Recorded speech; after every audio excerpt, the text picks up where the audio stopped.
শেখ হাসিনার সরকার বারবার দরকার। আপনি দেখেন এই 14 বছরে যে গুম হয়েছে, এ তো লোমহর্ষক ঘটনা। ভারতে পালিয়ে যাওয়া সাবেক প্রধানমন্ত্রী শেখ হাসিনাকে উদ্দেশ্য করে এফবিসিসিআইয়ের সাবেক সভাপতি ও হামিম গ্রুপের কর্ণধার একে আজাদ বলেছিলেন, অনেক অসম্ভবকে সম্ভব করেছেন আপনি প্রধানমন্ত্রী, আপনাকে বারবার দরকার। ব্যবসায়ীরা নিরাপদে ব্যবসা করতে পারছেন, আপনি রাজনীতিক স্থিতিশীলতা এনেছেন, স্থিতিশীলতাই সমৃদ্ধি ও শান্তি আনে। এই জন্যই বলি শেখ হাসিনার সরকার বারবার দরকার।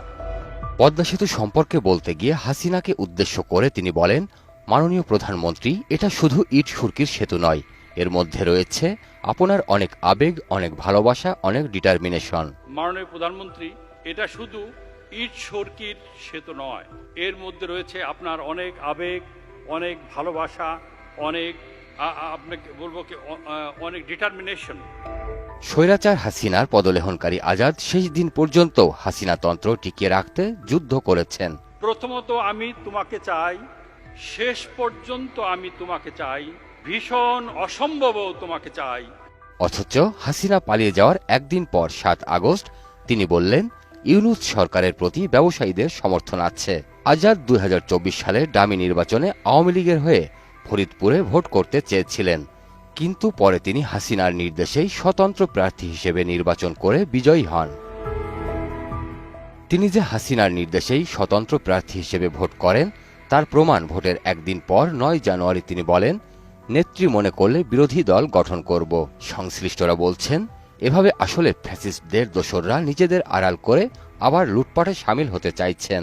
একে আজাদ 16 বছর ধরে হাসিনার কাছ থেকে সুবিধা নিয়ে এখন বলছেন হাসিনা স্বৈরাচার খুনি। আগামী দিন তিনি ক্ষমতা গিয়ে আর এক স্বৈরাচার হবেন না, তার বিরুদ্ধে আবার শত শত হাজার হাজার ছেলে মেয়েরা রক্ত দিবে না। এইটা আমাদেরকে যারা নিশ্চয়তা দিতে পারবেন তাদেরকে কিন্তু আমরা নির্বাচিত করব। রাতের আধারে গুম হয়েছে, সেই হত্যা হলে আজকের এই 24-এ এই গুম হতো না।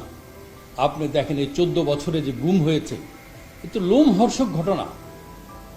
আমার বন্ধু 14 আন্দোলনের সময় তিনি লাকসামের বিএনপির সভাপতি ছিলেন। একটা অ্যাম্বুলেন্সে করে তারা 2 জন ঢাকা আসছিলেন। মাঝপথে র্যাব নারায়ণগঞ্জের যিনি দায়িত্ব ছিলেন লেফটেন্যান্ট কর্নেল, তাদেরকে নিয়ে হত্যা করেন। এই আজাদ হাসিনার পাচেটে কি সুবিধা নেননি? তিনি এফবিসিসিআইয়ের সভাপতি হয়েছেন এমপি, নোয়াবের সভাপতি হয়েছেন, নিয়েছেন ব্যবসায়িক সুবিধা। হাসিনা পালিয়ে যাওয়ার কয়েকদিন আগে শীর্ষ ব্যবসায়ীদের সাথে বৈঠক করেছিলেন, সেখানেও শেষ পর্যন্ত হাসিনার পাশে থাকার প্রত্যয় ব্যক্ত করেন তিনি। সুবিধা নেওয়ার সময় নিয়েছেন, চেটেছেন স্বৈরাচারের পা। অথচ স্বৈরাচার পালিয়ে যাওয়ার পর 7 আগস্ট এক সংবাদ সম্মেলনে বললেন, তাদের হাসিনাকে সমর্থন দেওয়া ছাড়া নাকি উপায় ছিল না, তাদের ঘাড়ে একটা মাথায় ছিল। এই সংবাদ সম্মেলনে একে আজাদও মঞ্চে উপস্থিত ছিলেন। সঞ্জয় অধিকারী, 21 টেলিভিশন।